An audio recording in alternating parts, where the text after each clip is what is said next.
We also wanted to make sure that we shared Georgia Southern's practices around graduate students. Oftentimes we think about graduate students as certainly having more skills, more experience in life, but graduate students also need a variety of support. So Georgia Southern has really focused on 3 or 4 years ago when they started their mentoring program. Chico actually hired graduate students and firstly on a volunteer basis. So they were not paid at first, and they were graduate students to support graduate students. At Georgia Southern, the majority of students are undergraduate students, and their graduate student population is largely online. So they were getting a lot of feedback. They were seeing, of course, students leaving the campus saying they didn't feel engaged, they transferred to another program. And so Chico created this program, had graduate students as volunteer peer mentors to help connect graduate students to one another.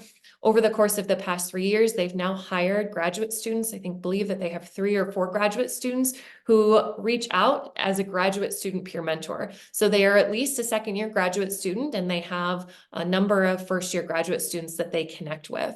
So the great thing and the impactful thing about this program is these graduate students also help Chico run the day-to-day of this program for their own professional development. So they have their graduate students who work as lead peer mentors.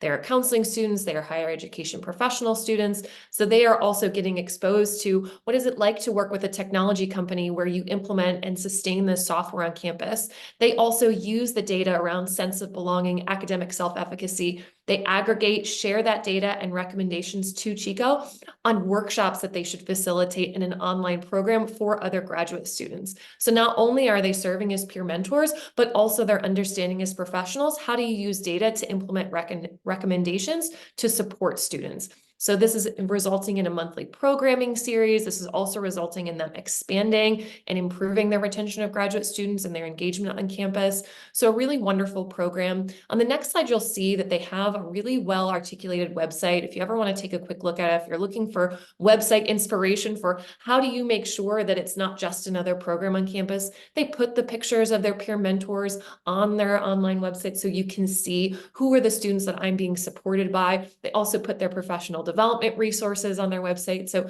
just another way, including Microsoft Teams, that they make all of this information available on graduate students supporting other graduate students. So wonderful program. Want to make sure that we give him a shout out and share that expertise.